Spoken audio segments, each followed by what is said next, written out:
That's Dennis Moore on the left. He's remembered as a former Kansas congressman and Johnson County district attorney. He's also a husband, father, and a grandfather, and at 74 years old, one of nearly 6 million people living with Alzheimer's disease. It's a disease the Alzheimer's Association says will more than double in the next 30 years. Leading more families to learn how to live with this new reality. Dennis and his wife, Stephanie, sat down with Elizabeth Alex for this special story to share their journey. Elizabeth? Hi, Krista. Dennis first spoke to us about Alzheimer's just after he was diagnosed 8 years ago. Tonight, Dennis and his wife, Stephanie, share a journey that has grown more difficult with time, yet remains filled with devotion and love. How you doing today? Met Chase? Chase? Yep. You gonna chase me, buddy?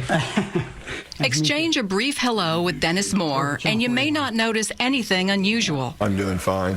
This is not being recorded now, is it? Yes. Oh my gosh.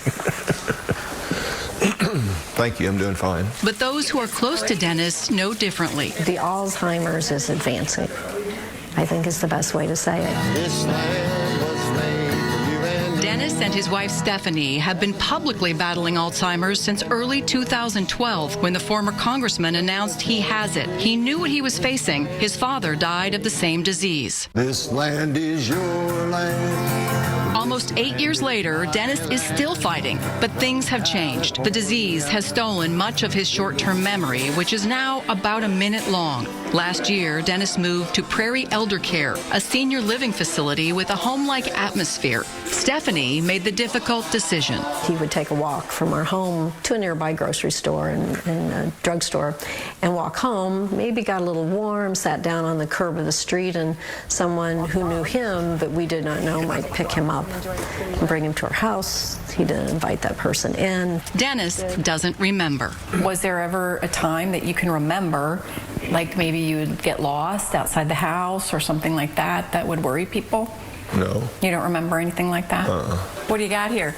I got a picture of a guy named Barack Obama. His long-term memory remains strong. Dennis proudly reminisces about cases he prosecuted as Johnson County District Attorney From 1977 to 1989. his 12 years in Congress and the presidents he worked with. There's me talking to George Bush, President Bush. But moment to moment, he struggles. Do you remember what did you have for breakfast today?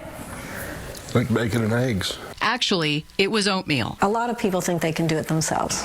Well, of course, you're a strong person and you love this person and you desperately want to take care of everything, make it go away. And let's look at the schedule here for what Lisa's got going on. Like many caregivers, Stephanie is exhausted, doing her best not to worry, and feels guilty when Dennis tells people he wants to go home. But I just prefer to be home with her, and I don't know why I have to stay over here all the time. Do you think you could go somewhere and not remember where you are or how to get back home? I've got my phone with me. I can always call my wife. Although Stephanie sees him nearly every day, a barrage of phone calls begins as soon as she leaves him. It's the madness of this insidious disease. He doesn't remember she was ever there. They voted to put it back to Paseo. In the days after his diagnosis, Stephanie and Dennis vowed they would not fade away. We were out front before about talking to people and getting a diagnosis, and now we want to share the reality of this journey. This is the short-term memory center. And for Stephanie, the war against Alzheimer's has a new front. She spends time with, advocates for, and speaks on behalf of other caregivers, knowing their stress, financial hardship, and the grief of losing lives and dreams. The part of the early caregiving was thinking we could still do all the things we had planned to do for a while. Like what? Well, like traveling or going to a concert, oh man, or a ball game. That's just not something you can do anymore. That doesn't work. Dennis's world has shrunk considerably. There is now really only one person in it besides him. What keeps you going? What gives you strength? Being with my wife. I just love to be with my wife, really. I love her. Dennis said you are his strength. What's your strength?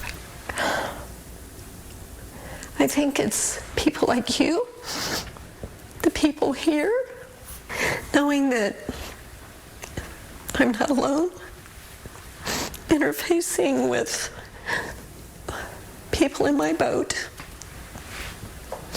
Even though our journeys are different,